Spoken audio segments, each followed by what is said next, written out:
look at me when I'm talking to you. That was completely unacceptable. You're wearing the Forest name. Act like it. Do you understand me?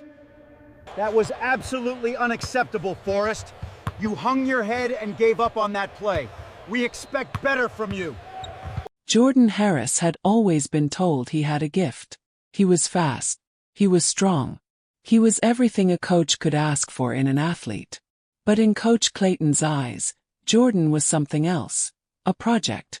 It started with a simple comment during practice, the kind of thing no one should have noticed. But Jordan did. "You run well for your type," Coach Clayton had said. His eyes cold, a slight knowing smirk playing at his lips as he adjusted his clipboard. The others had laughed it off, but Jordan's heart sank. The words didn't sting at first, not really. They settled, heavy like a stone in his chest. That evening, during the final sprint of the day, Jordan ran harder than he ever had before, desperate to prove himself. But when he crossed the line, panting, ready for a nod of approval, Coach Clayton stepped forward, his face tight. "You think you can just show up and perform like that?" Clayton spat, his voice rising. "You're nothing but a charity case. You don't deserve a spot here." The silence that followed was suffocating. The other athletes, standing in a huddle, looked away, pretending not to hear. But the words cut deep, and Jordan could feel every set of eyes on him, judging him, not as an athlete, but as something less than human. "You've got 24 hours, Harris. If you can't perform tomorrow, you're gone." The words echoed in his head as he walked away from the field. His legs numb. The weight of it all pressed on him, suffocating his every step. But Jordan wasn't about to let this be the end. Jordan's legs burned as he crossed the finish line. His lungs screaming for air. He had given it everything he had, more than everything. His body was drenched in sweat, his muscles trembling with exhaustion, but he couldn't help the smile that crept onto his face. This was it. This was the moment he'd been waiting for. The validation he'd worked for, the respect he deserved. He heard the distant chatter of his teammates, but it sounded muffled, like he was underwater. Jordan slowed to a jog, a proud grin still stretched across his face. He could hear his coach's voice now. Coach Clayton, the man who had always been skeptical of his abilities, the man who had doubted him since day one. But today was different. Today he had proved him wrong.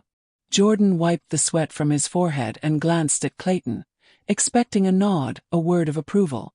Instead, Clayton stood there, expressionless, his clipboard gripped tightly in his hands. "Nice run, Harris," Clayton said, his tone flat, almost dismissive. Jordan's heart sank. He had hoped for more than this. Much more. Before he could respond, Clayton's voice cut through the air like a knife. "You think you can just show up and perform like that?" The coach spat, stepping forward with a sneer. "You're nothing but a charity case. You don't deserve a spot here." The words hung in the air, suffocating, stinging. Jordan felt his throat close up, his vision blurring with the sting of tears. He was no longer a student athlete in that moment. He was just a stereotype, a problem to be tolerated.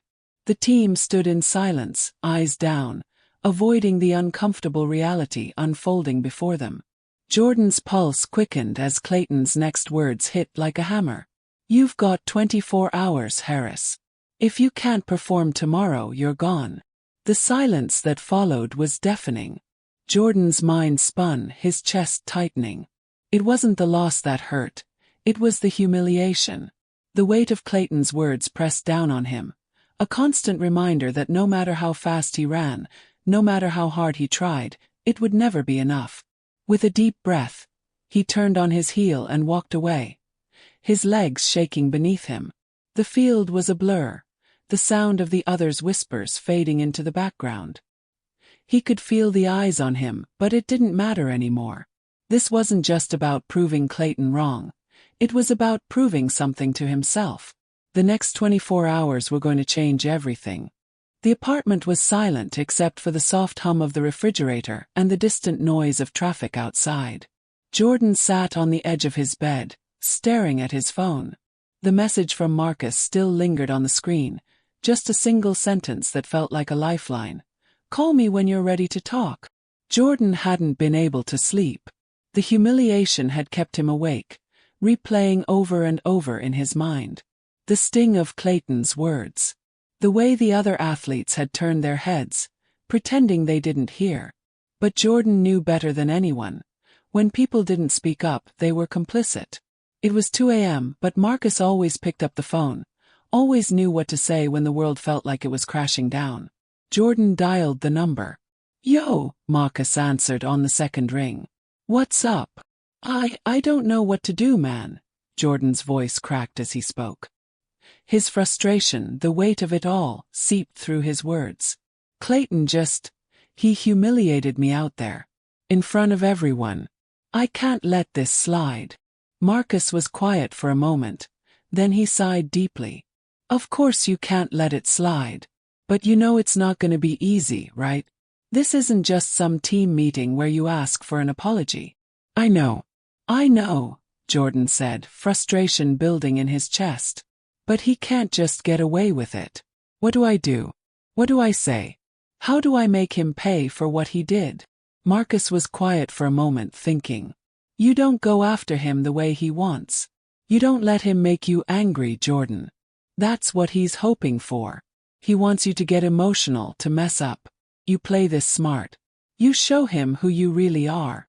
Jordan ran his hand through his hair, feeling the weight of Marcus's words. So what? I just go out there tomorrow, run like I've never run before, and let him talk down to me again. Is that what you're saying?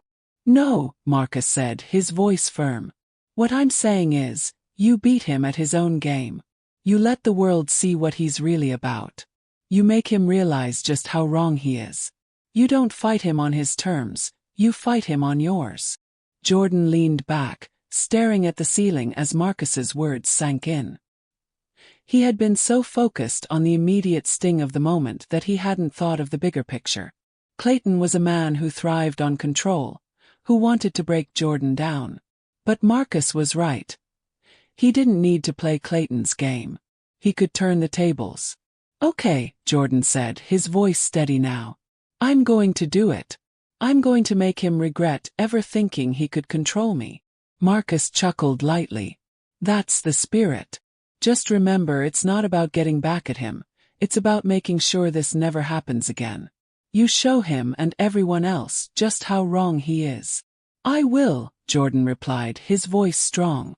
I'll show him exactly what I'm made of. The next morning, Jordan woke up with a new sense of purpose. He didn't have a plan yet, at least not a solid one, but he knew this. He wasn't going to let Clayton win. He wasn't going to let him break him, not now, not ever. He headed to the track early, long before the other athletes arrived. The stillness of the empty field felt like a kind of refuge. Jordan's breath came in slow, measured bursts as he stretched and prepared for the day ahead. He wasn't just preparing for a race. He was preparing for a battle, one he intended to win. By the time the rest of the team began to trickle in, Jordan had already run a few laps, his focus sharp. He could feel Clayton's eyes on him, but he didn't let it break his rhythm. This wasn't about impressing the coach. This wasn't about proving anything to anyone but himself. Nice of you to show up early, Harris, Clayton said, walking over with a condescending grin. Maybe you should have done that yesterday. Would have saved me the trouble of embarrassing you. Jordan didn't respond right away.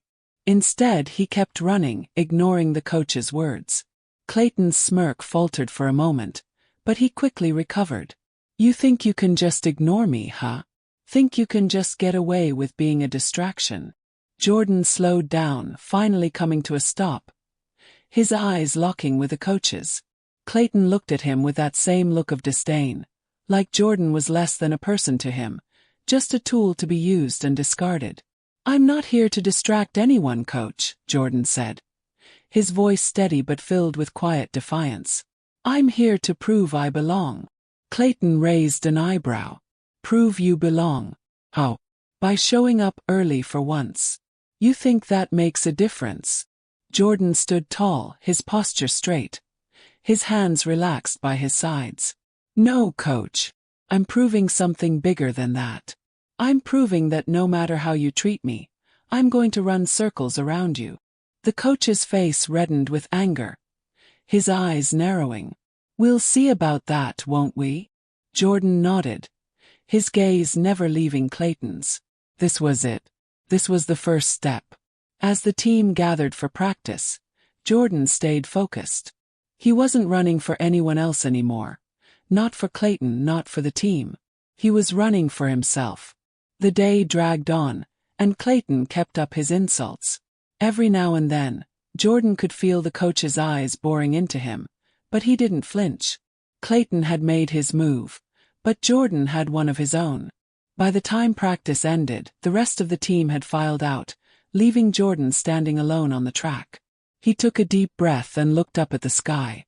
It was a new day, a new opportunity. And he wasn't going to waste it. He didn't need Clayton's approval. He didn't need anyone's approval. All he needed was himself, and that, Jordan realized, was more than enough. The morning sun bathed the track in a soft golden light, but for Jordan, it was just another day to prove himself. The sting of Coach Clayton's words still lingered, but they no longer hurt in the same way. Anger had transformed into something else, something sharper, more focused. Quiet resolve. As Jordan tied his sneakers, tightening them with a firm tug, he could feel the weight of the world lifting. No longer did he see himself as a victim in Clayton's game. Today he would show everyone, including himself, exactly who he was. The team had already gathered by the time Jordan arrived at the track. The air was thick with nervous energy, the murmurs of athletes preparing for the day's practice. Jordan kept his head down, walking past them without so much as a glance. They didn't matter. Not today. Not when he had a battle to win. Coach Clayton stood at the front, his clipboard in hand, eyes scanning the team with an air of superiority. He noticed Jordan immediately, his expression hardening. The familiar smugness was there, but there was something else in his gaze, an unease, an uncertainty that hadn't been there before. Clayton had expected Jordan to back down. He had expected the young athlete to shrink into himself, to fold under the pressure. But Jordan wasn't about to give him that satisfaction. The practice started without fanfare. The usual drills, the usual laps. Clayton barked out commands, and the athletes followed, their movements robotic. But Jordan, for the first time in a long while, was focused solely on his body, on the rhythm of his breath and the beating of his heart. Every step he took was an affirmation. I belong here. Every stride carried with it the weight of defiance. When it came time for sprints, Jordan felt the familiar tension build in his legs. His muscles ached from the previous day's run, but he pushed past it. The pain was nothing compared to the fire burning inside him. "All right, Harris," Clayton called out, his voice dripping with mockery. "Let's see if you've got anything left in the tank after yesterday's pathetic display." Jordan turned toward him, his expression calm. "I'm not here to impress you, coach. I'm here to win." The words hung in the air for a moment. Clayton's lips curled into a smile, one that didn't reach his eyes. "We'll see about that." The starting whistle blew, and Jordan surged forward, his legs moving in perfect sync. The wind whipped past his face, the sound of his feet pounding against the track filling his ears. He didn't need to look behind him. He didn't need to hear the coach's taunts. All that mattered was the finish line. With every step, the weight of his past losses, his self-doubt, and his humiliation faded away. He focused only on the sound of his breath, steady and strong. He was faster than he had ever been before, faster than Clayton had ever believed him capable. Jordan reached the finish line with a burst of energy, his chest heaving as he slowed to a stop. His body was drenched in sweat, his muscles screaming in protest. But there was no pain now, only satisfaction. "Not bad," Clayton said, though there was no hint of approval in his voice. "But it's going to take more than a single fast lap to make up for yesterday." Jordan didn't respond. Instead, he wiped his forehead and jogged over to the sidelines, where the other athletes had gathered. His teammates glanced at him, some in silence, others with uncertain looks on their faces. No one said anything, but Jordan knew they were watching. They were waiting for him to fall, to fail. But he wasn't going to fail. Not today. Not anymore. As practice continued, Jordan pushed himself harder. He ran lap after lap, faster each time. His eyes locked on the track ahead of him. The other athletes were slowing down, some walking off the track to drink water, but Jordan kept going. His legs burned, but he refused to stop. He couldn't stop, not until he'd made his point. Clayton's voice rang out every so often, his instructions getting more pointed as the practice wore on. But Jordan didn't care. He wasn't here for Clayton's approval anymore. He was here to prove that he was more than just the label the coach had put on him. He was here to prove that he could stand up to any obstacle, no matter how big or small. At the end of the practice, as the athletes gathered their things and began to head out, Jordan stood alone on the track, his chest still rising and falling with the rhythm of his breath. His heart was pounding, but not from exhaustion. It was a steady, triumphant beat. Clayton approached him, his footsteps heavy on the track. He stopped a few feet away. His arms crossed over his chest, a glimmer of something uncertain in his eyes. "You did all right," the coach muttered, his voice lacking the bite it had had before. "But that doesn't change anything.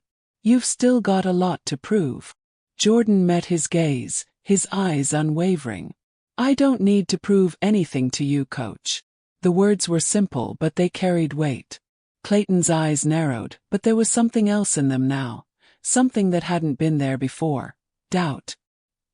He had expected Jordan to fold under the pressure, to crumble when faced with his criticism. But Jordan had done the opposite. He had risen. As Jordan turned to leave, he felt the eyes of his teammates on him. This was just the beginning. He knew that. But for the first time in a long while, he felt a flicker of hope. He wasn't alone in this fight. And no matter what Clayton tried to do, he couldn't take that away from him. The tension in the air was thick the following day, like the quiet before a storm. Jordan could feel it as soon as he stepped onto the track, the hushed whispers among his teammates, the stares, the sidelong glances. The usual casual chatter had turned into something more guarded, more cautious. But what really gnawed at him was the heavy presence of Coach Clayton, standing by the sidelines, watching his every move. Jordan had no illusions about what was coming. Clayton wasn't just the coach. He was the embodiment of a system that had no intention of seeing someone like Jordan succeed. Jordan had known it all along, but it wasn't until yesterday's humiliation that he truly understood it. Clayton had tried to break him, to remind him that no matter how hard he ran, no matter how fast he was, it would never be enough. He was always going to be the outsider. A charity case. But not anymore. Today, Jordan was going to take control. Today, he wasn't going to let Clayton dictate his worth. He could hear the coach barking orders to the rest of the team, pushing them through their warm-up drills, but Jordan stood still, his eyes fixed on the coach from across the field. There was something steely in his gaze, something unspoken. He had been patient long enough. The time for silence was over. As the athletes lined up for their first race of the day, Jordan took a deep breath. He could feel his heart pounding in his chest, not with fear but with purpose. Clayton was expecting him to stay quiet, to follow the rules, to be the good little athlete who kept his head down. But Jordan had learned the hard way that being silent wasn't going to save him. Being obedient wasn't going to earn him respect. If anything, it would only let the coach continue to use his power to crush him. The starting gun went off and the athletes took off, their bodies moving with practiced precision. But Jordan didn't focus on the race. Not at first. He kept his eyes on Clayton, who was standing just a few feet away from the starting line, arms crossed and lips pursed, as if waiting for Jordan to fail. As the runners rounded the first curve, Jordan's pace picked up. His legs felt strong, but his mind was focused on the larger game at play. When he reached the next stretch, he slowed just slightly, not enough to make it obvious, but enough for the others to get ahead of him. Clayton's eyes narrowed, his gaze flickering over Jordan like he was a puzzle that hadn't been solved yet. Jordan wasn't going to let Clayton have the satisfaction of a straightforward race. Not when he knew exactly what the coach was doing, setting him up to fail, setting him up to be the scapegoat for his own insecurities. Jordan was going to make this about more than just winning a race. He was going to make it personal. When the runners hit the final stretch, Jordan made his move. He surged forward, pushing his legs as hard as he could.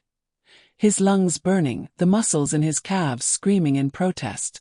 He closed the gap with each step, passing the other athletes one by one. The finish line was in sight, but Jordan didn't stop. He didn't let up until he was ahead of them all. He crossed the finish line with a burst of speed that left the others in the dust. The sound of his feet pounding against the track echoed in his ears, but it wasn't just the sound of victory. It was the sound of defiance. Jordan slowed to a stop, his breath coming in heavy gasps, sweat streaming down his face.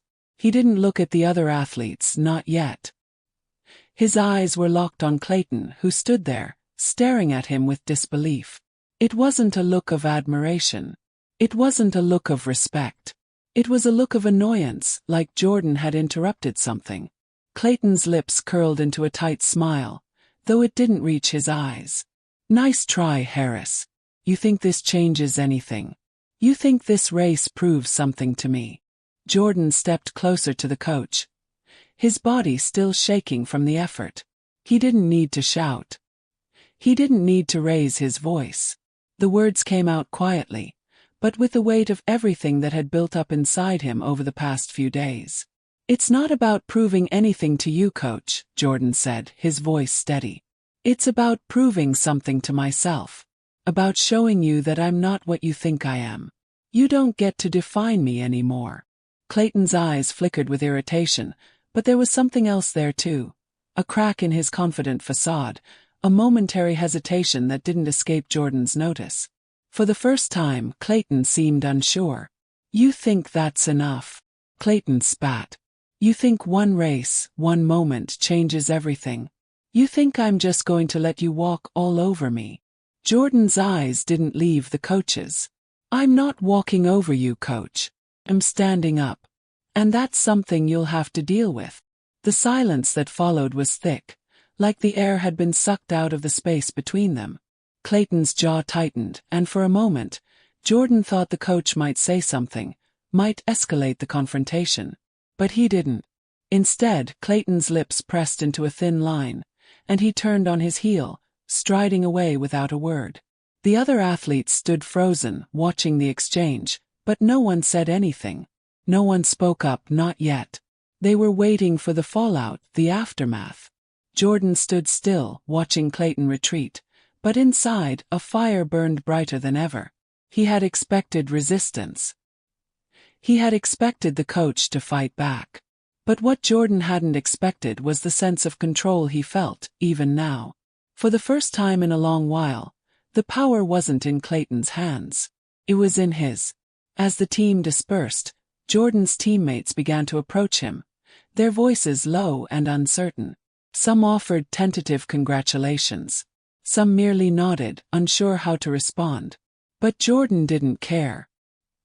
He hadn't done this for them, and he hadn't done it for Clayton. He had done it for himself. And for the first time, Jordan realized something. This was just the beginning. The road ahead was long, and it would be full of obstacles, but he wasn't backing down. Not anymore. The phone buzzed in Jordan's pocket, but he didn't reach for it. Not yet. He could feel the eyes of his teammates on him, their glances flickering between him and the coach.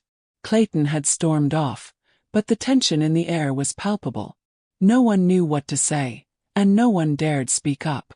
Jordan had pushed back, hard, and now the ripple effects were starting to take shape. But it wasn't just the stares of his teammates that bothered him. It was the gnawing feeling in the pit of his stomach. Clayton had been humiliated in front of the team, and he didn't take losing control well. Jordan knew the consequences would come, whether in the form of more subtle microaggressions or some more blatant punishment.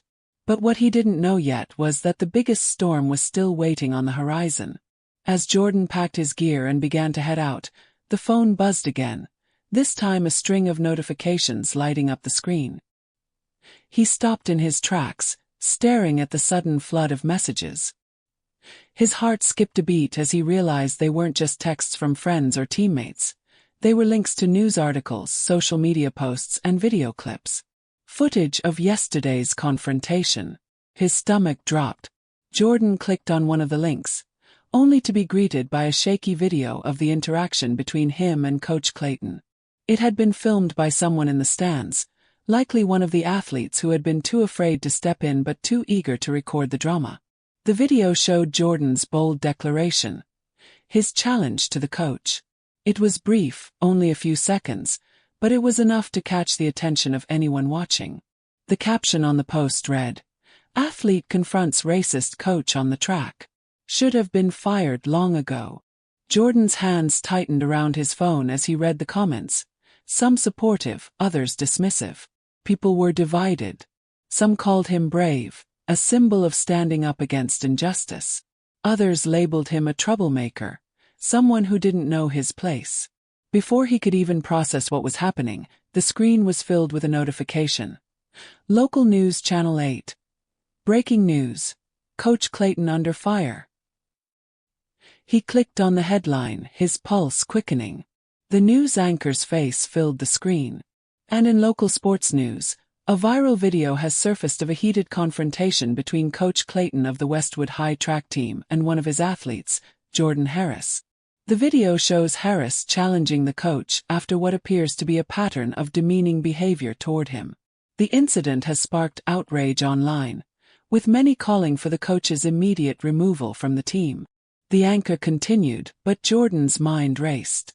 The video had gone viral in less than 24 hours. His face was now plastered across social media, news outlets, and comment sections. There was no way to avoid it anymore. Later that night, Jordan sat in the dimly lit kitchen of his apartment, a cold can of soda in front of him, untouched. The weight of the attention was beginning to sink in, but what he didn't expect was the crushing isolation that followed. His phone buzzed again, but this time it was a call, Marcus.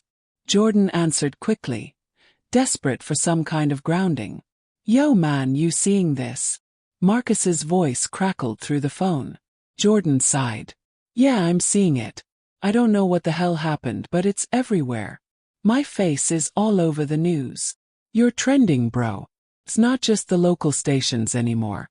It's national now. You're everywhere." Jordan paused, his fingers gripping the edge of the counter. "I don't know if I can handle this, Marcus. It's not just the media. It's everything. My teammates barely looked me in the eye today. People are picking sides. Half of them are acting like I'm some kind of hero. The other half is calling me a problem. I get it, man. But you're doing the right thing. What Clayton did, what he's been doing, it's not right. You know it, I know it. Now the whole world knows it." Jordan swallowed hard. "What if it's too much? What if I can't get out of this?" "You already are, bro. The story's out there. And Clayton, he's gonna have to answer for it. This thing's too big for him to just sweep under the rug. They can't hide from this. Not now." Jordan could hear the certainty in Marcus's voice, but it didn't settle him. "You really think they're gonna do something about it?" "I do. It's a start. But the fight's not over. Stay strong, man. You've got this. You've already shown more courage than most people ever will." The phone call ended, but Jordan was left with the unsettling feeling that he had just taken the first step into a much larger battle. The support he'd received felt hollow against the knowledge that Clayton wasn't going to go down without a fight. The coach had been humiliated, and that kind of ego, especially one built on power and control, didn't take kindly to being challenged. The following day, Jordan returned to the track, but it was a different place now. There was an undercurrent of tension running through the air. His teammates still avoided eye contact, some of them whispering among themselves, others just pretending not to notice him. The usual hum of activity felt more like a quiet storm building on the horizon. When practice finally began, Clayton appeared, his face tighter than usual, his eyes scanning the team with an almost predatory glare. He didn't say anything to Jordan at first, but there was an unmistakable chill in the air whenever the coach's gaze lingered on him. "You're not a hero, Harris," Clayton finally spoke up, his voice colder than Jordan had ever heard it.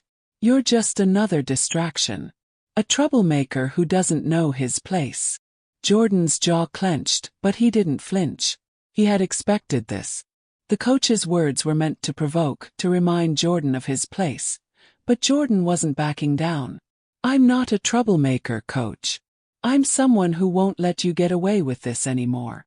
Clayton smirked, his eyes narrowing.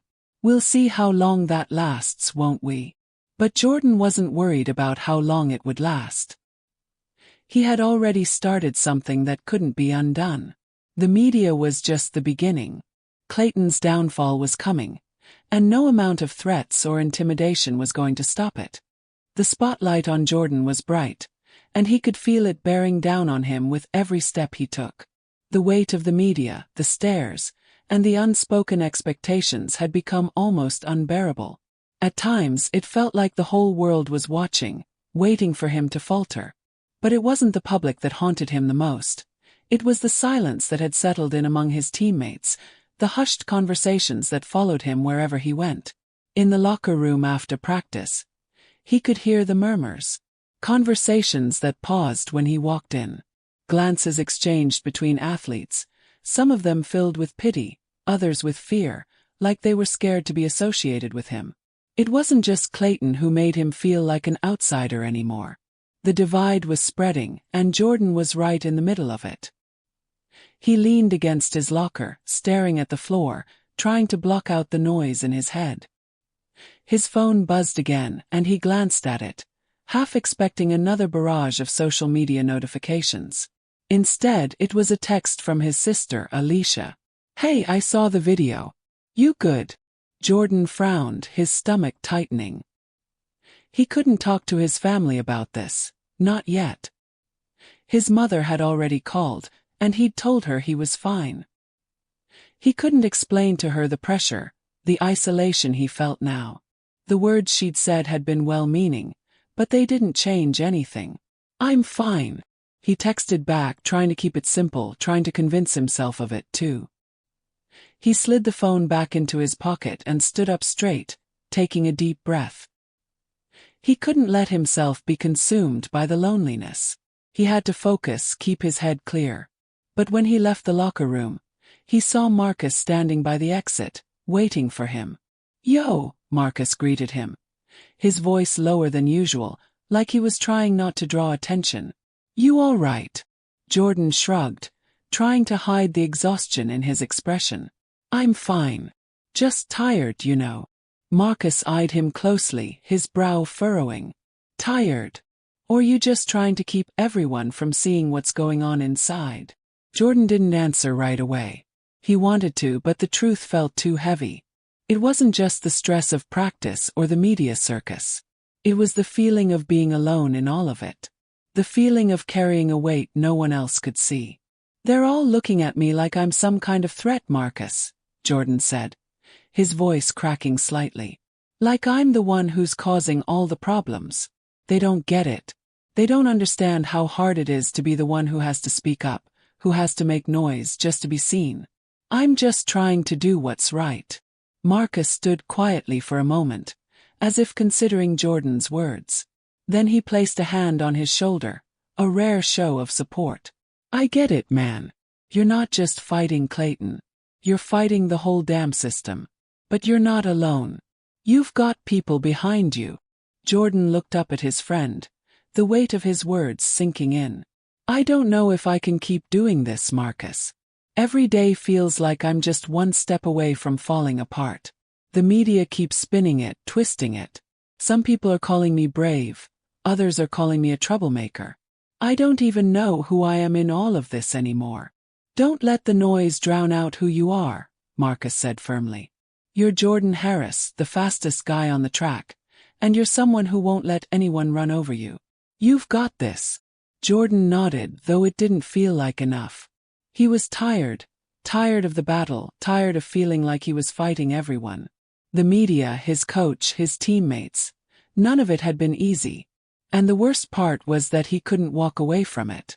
There was no easy escape, no place to hide from the chaos that had followed him. As he left the track that day, the heavy sense of isolation crept back in. It was like walking through a crowd where everyone was looking at you but no one actually saw you. He'd always known the world was going to be harder for him than for others, but now it felt like the walls were closing in. That night, as Jordan sat in his room scrolling through social media again, the comments seemed to blur together, each one more vitriolic than the last. "Just run," some people said. "Why make a scene?" Others were more blunt. "Shut up and play ball, you're just a distraction." He let out a frustrated sigh, tossing the phone on the bed beside him. But just as he was about to close his eyes, there was a knock at the door. "Jordan!"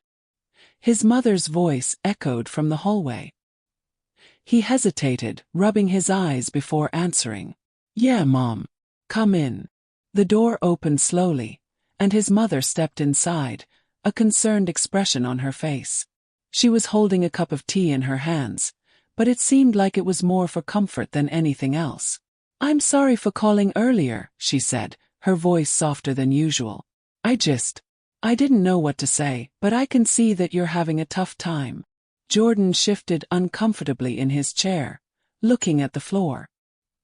He didn't want to burden her with this.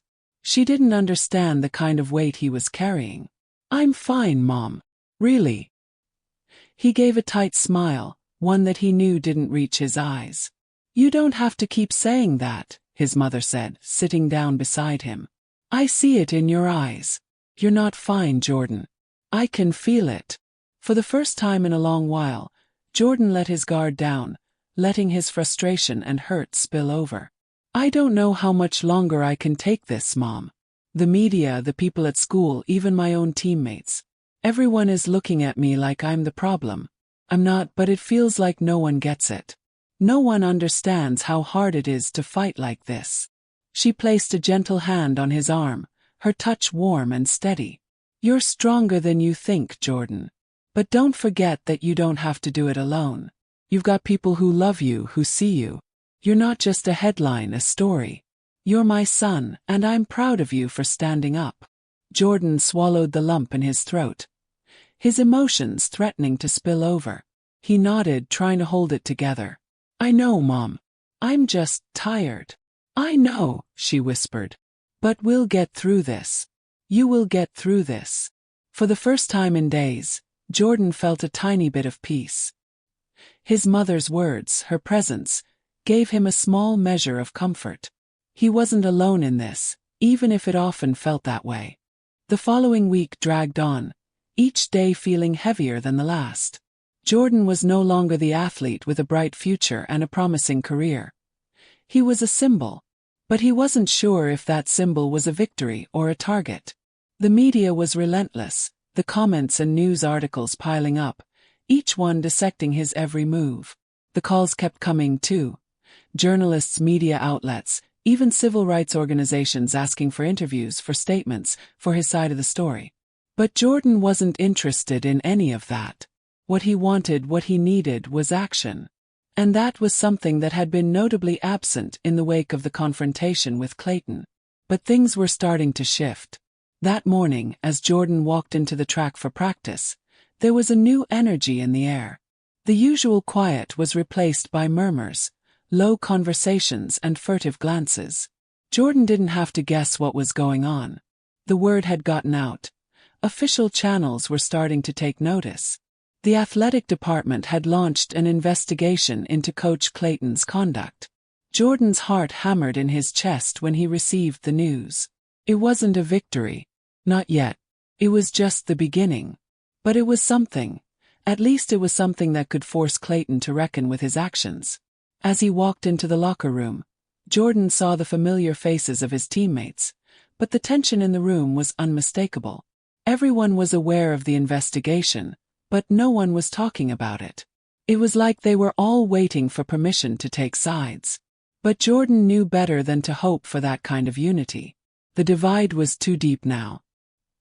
He threw his bag into his locker and glanced around the room. Some of the athletes avoided his gaze, while others gave him tentative nods of acknowledgement. The air was thick with unspoken words. It was clear. The coach's grip on the team was loosening, but the loyalty wasn't as straightforward as he had hoped. The investigation was happening, but it was still a slow, murky process. Jordan had given his statement to the university, and there had been a few interviews with some of the other athletes. But for the most part, the inquiry had been shrouded in silence. Clayton had yet to address the matter publicly, but Jordan knew that would change. When the coach finally spoke, it wouldn't be about taking responsibility. As practice began, Clayton's absence was noticeable. Normally, he would have been barking orders from the sidelines, his presence a constant pressure. But today, the coaches who had been brought in to fill in for him barely acknowledged the team. The entire session felt disjointed, without the usual rhythm. The athletes moved through their drills, but no one was really focused. Everyone was waiting. Jordan's thoughts drifted as he went through the motions, his legs moving automatically, his body on autopilot. He wasn't thinking about the race tomorrow or the next meet. His mind was consumed by the upcoming investigation, the unknowns, the fear that it wouldn't be enough. The team finished up practice without incident, but as Jordan grabbed his things to leave, a voice called out behind him, "Harris!"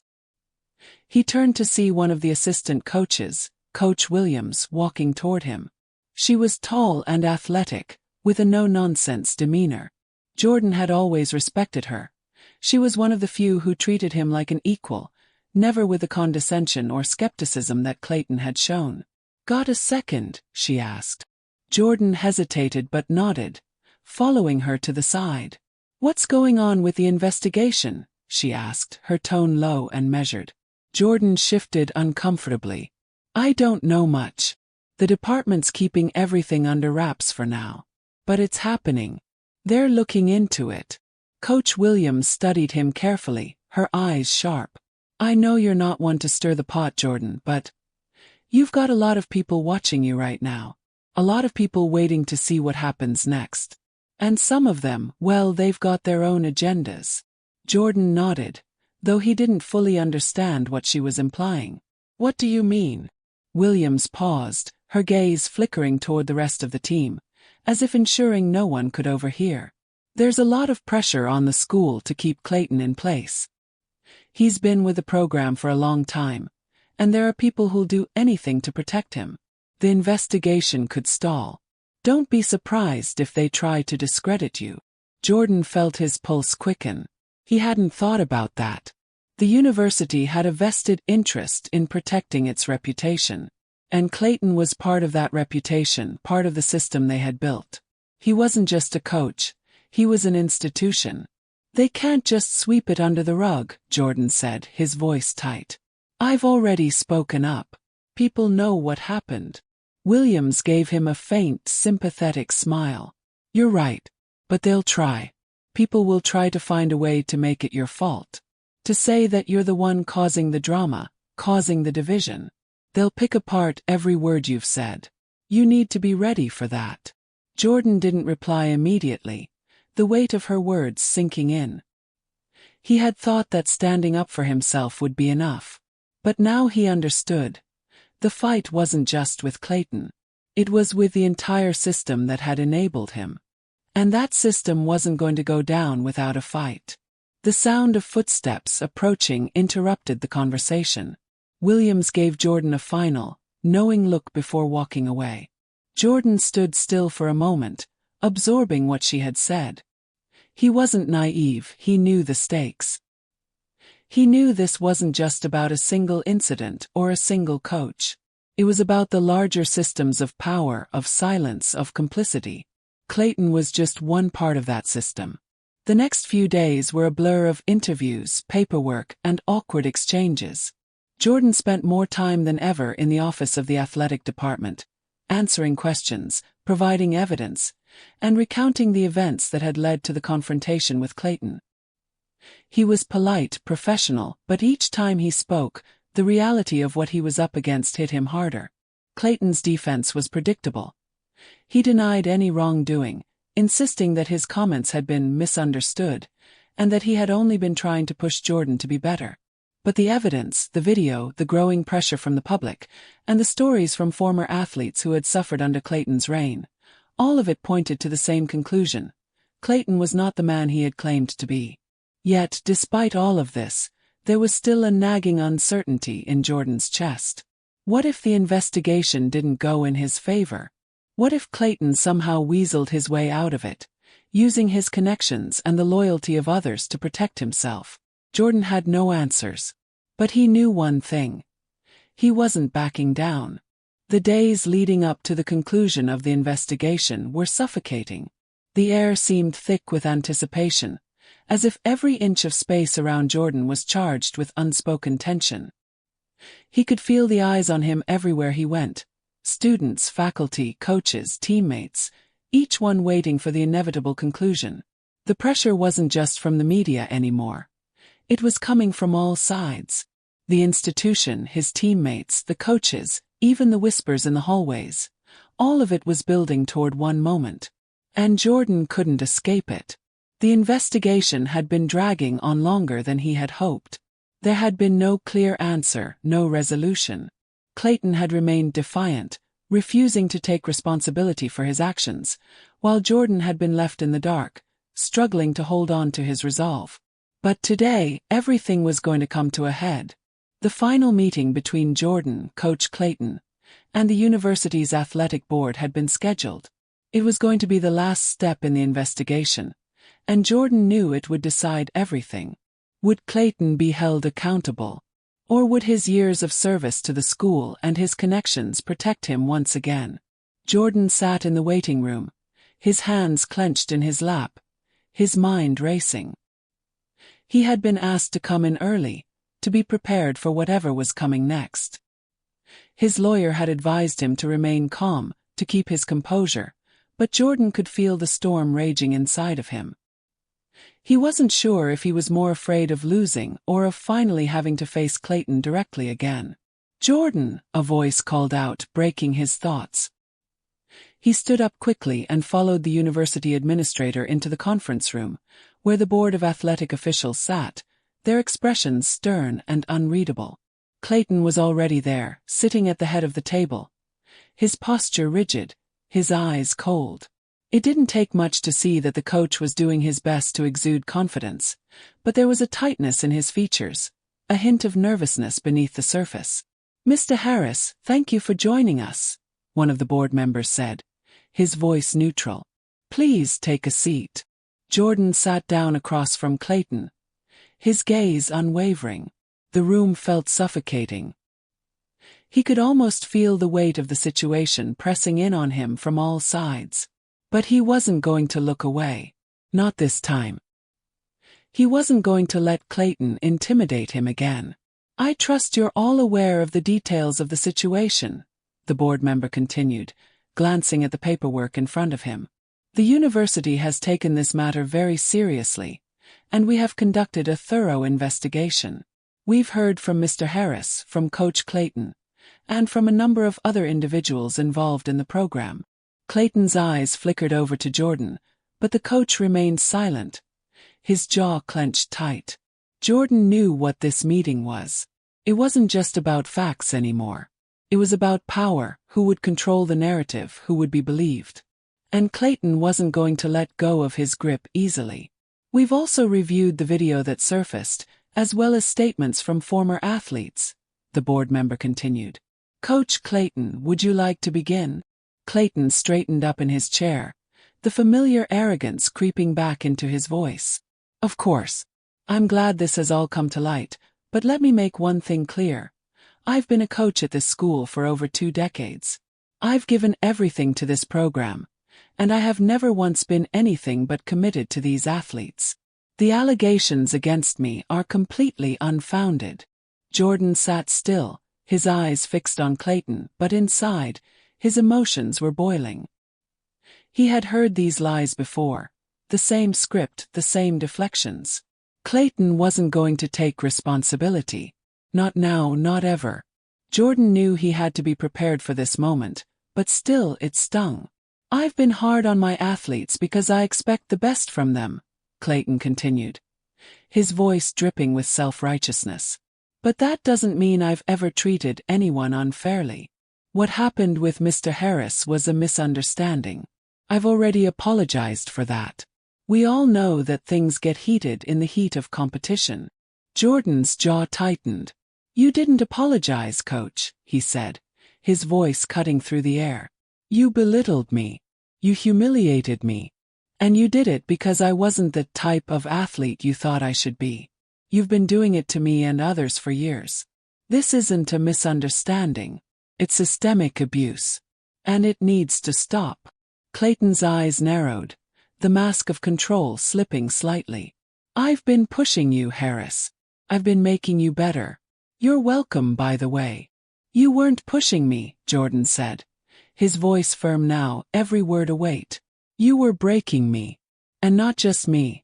Everyone who didn't fit your idea of what an athlete should be. You used your power to control us, to put us down. The room fell silent. Clayton opened his mouth to respond, but no words came out. Jordan could feel the shift in the room. The board members' gaze flickered between the two of them, uncertain. It was clear now. They weren't just listening to Clayton's version of events. They were listening to him. I've spoken to other athletes, past and present, Jordan continued, his voice steady, unwavering. People who've been through what I've gone through, what we've gone through.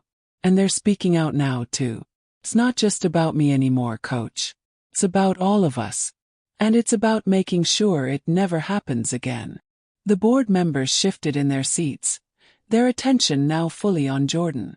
One of them, a middle-aged woman with short gray hair, leaned forward. Mr. Harris, we've reviewed the evidence. Your statements, the video, the testimonies. And we've also looked into Coach Clayton's track record. It's clear that there are significant issues with how he's handled his position. Clayton's face flushed red. This is ridiculous, he muttered under his breath, but the words were drowned out by the board member's next statement. Coach Clayton, based on our investigation, we've concluded that your actions have been in violation of the university's ethics policies and the principles of our athletic department. You will be relieved of your position immediately. The decision is final. For a moment the world stood still. Clayton's face twisted in disbelief, his eyes widening with anger. But the finality of the decision hung in the air like a weight that Jordan had been carrying for months. The room was silent as Clayton stood up, his chair scraping violently against the floor. You can't do this to me, Clayton spat, his voice rising in fury. I've given everything to this place. You think a couple of loudmouths and a video are going to take me down? This isn't over. I'll make sure you all regret this. Jordan stood tall, his eyes never leaving Clayton's, the finality of the moment sinking in. It's over, Coach. You had your chance. Now it's time for you to face the consequences.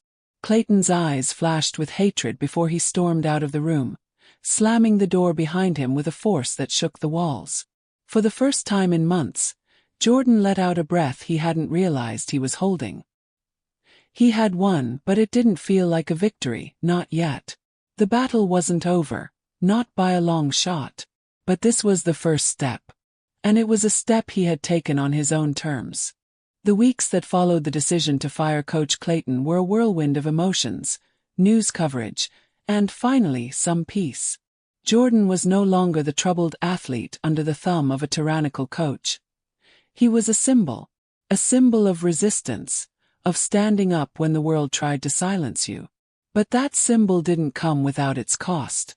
The university had released a public statement confirming Clayton's dismissal, and the media had eaten it up. The headlines were filled with Jordan's name. His story now a rallying cry for those who had experienced similar injustices. Social media, once a place of condemnation, was now full of support. Messages poured in from all corners.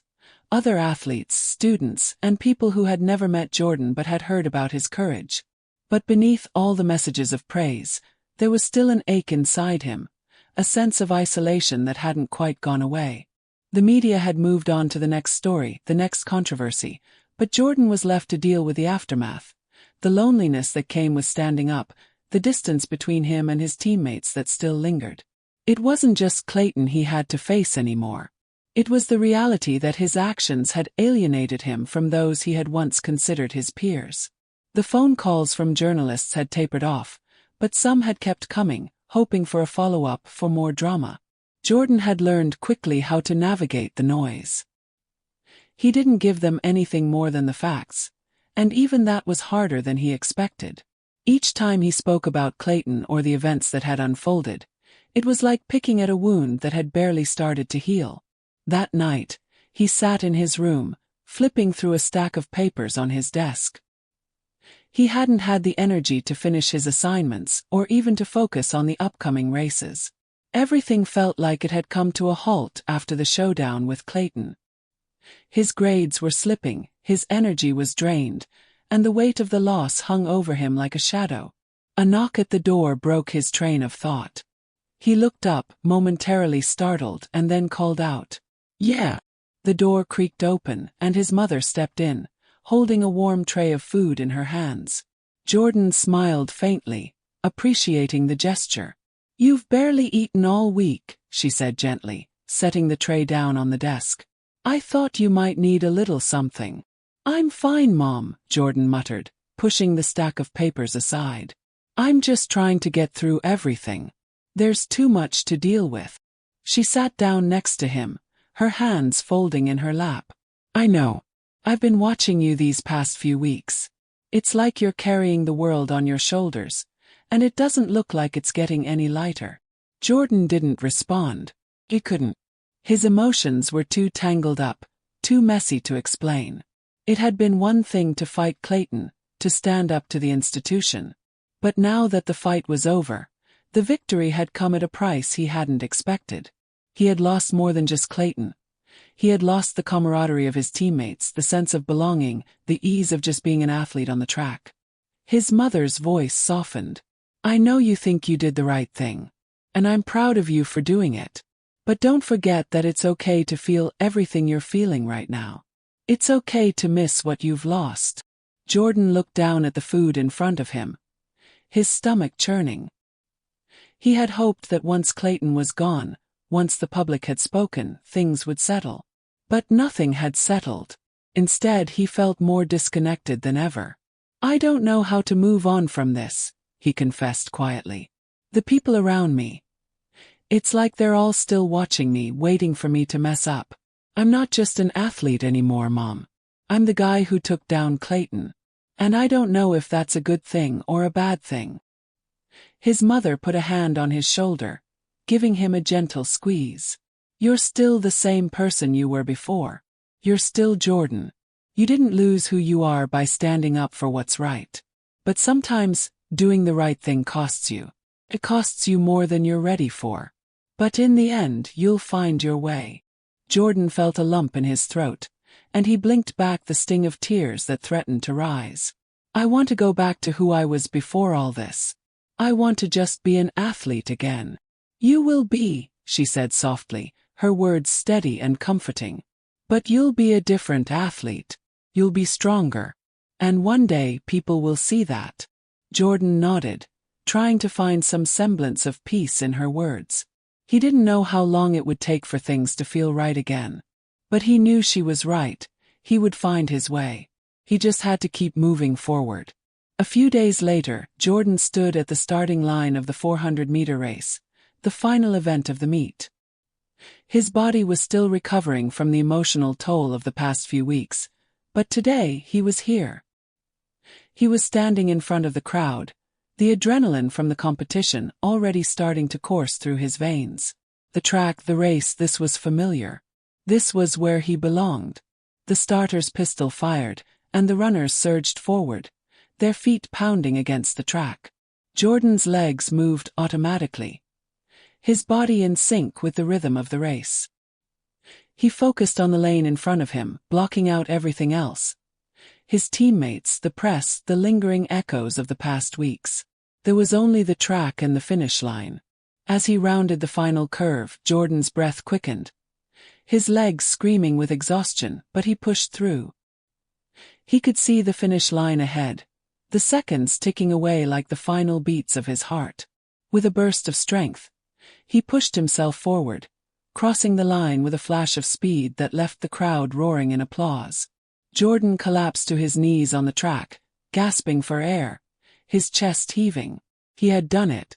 He had won not just the race but this moment. He wasn't the athlete he had been before, but in this moment on this track he was exactly who he needed to be. His teammates approached him, some with tentative congratulations, others with silent nods. But Jordan didn't need their approval. He had already won. As he stood up and looked around, the weight of everything he had been through still lingered, but there was a flicker of hope, of possibility. It wasn't over, not by a long shot. But this was a new beginning, a step toward healing, toward reclaiming his future. And for the first time in a long while, Jordan felt that familiar rush of freedom. He was ready to face whatever came next. The sun was setting behind the track, casting long shadows across the field as Jordan jogged the final cool-down lap. The sound of his feet hitting the pavement was steady, rhythmic, like a heartbeat. He wasn't racing anymore. He wasn't pushing for a new personal best or focusing on the finish line. Today, for the first time in a long while, he was running just to run. The crowds had mostly cleared out, their cheers fading into the distance, but Jordan felt lighter now than he had in weeks. The weight of the past months, the battle against Clayton, the long months of tension, were beginning to feel like a distant memory. And for the first time Jordan could breathe again. The victory had been sweet, but it hadn't been a cure-all. There was still work to be done, on himself, on his relationships with his teammates, and with the remnants of the pain he carried from all the battles. But he had taken that first step. He had won not just the race, but his own battle for his voice, for his dignity. As Jordan finished his lap and slowed to a walk, Marcus appeared beside him, matching his pace. "That was a solid race, man," Marcus said, a grin spreading across his face. "You looked like you were in your element." Jordan smiled faintly, though the effort felt heavy. "Thanks. Feels good to be back out here doing what I love. But it's more than just the race, you know." Marcus nodded, his smile softening. "I get it. It's been a hell of a ride. But look at you now, standing tall. You've earned this." Jordan stopped walking, staring at the horizon where the sun was slipping behind the distant trees. The sky was streaked with orange and purple, a peaceful ending to a turbulent day. "I never thought I'd get here, man," Jordan said quietly. "Not like this, not after everything that happened. I kept thinking, maybe I'd be able to go back to how things were. But I realized maybe that's not the point anymore. Maybe I'm supposed to be different now. Maybe I'm supposed to be something more." Marcus paused for a moment, then patted Jordan's shoulder. "You're not just something more, man. You are more. You were always more. You just had to show everyone else what you're capable of. And you did. Now you're setting the bar." Jordan's chest tightened, a mix of gratitude and something else, something bittersweet. "I don't know what's next. I don't know how everything is going to play out. But I know one thing, I'm not gonna let anyone define me again. Not like that. Not ever." As Marcus walked beside him back toward the locker room, Jordan allowed himself to feel the weight of the truth he had discovered. His journey wasn't just about standing up to Clayton. It wasn't just about silencing the critics or getting revenge. It was about reclaiming himself. The man he was before, the man he was becoming. And the journey of learning how to live with the scars that came with fighting back. As the door to the locker room swung open, Jordan could hear the murmur of voices inside, the sounds of his teammates laughing and talking among themselves. He stepped into the room, but instead of feeling like an outsider, he felt a quiet confidence settle in his chest. The tension that had been there before, that had kept him from feeling at home, was no longer as heavy.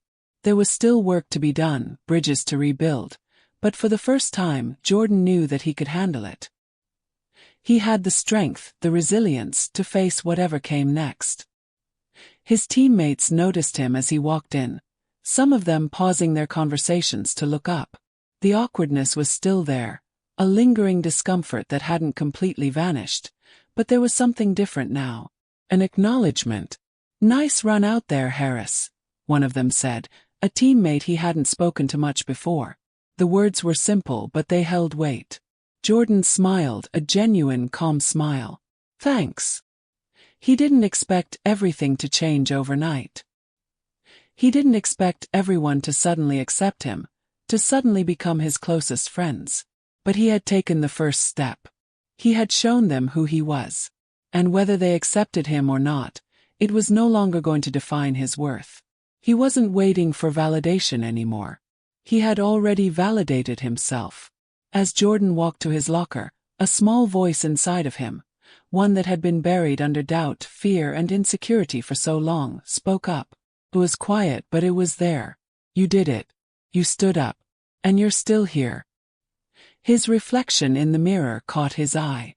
The same Jordan he had always seen, yet somehow changed. Stronger, more grounded, more aware of the power he held. He wasn't just the guy who had taken down Coach Clayton. He was Jordan Harris, an athlete, a person who had learned to fight for himself. A person who could walk into any room and know his worth, no matter what anyone said. There would be challenges ahead, and the scars of this battle would never fully fade. But Jordan wasn't afraid of that. He had faced the worst and come out standing. Now it was time to move forward. And for the first time in a long time, Jordan was ready for whatever came next.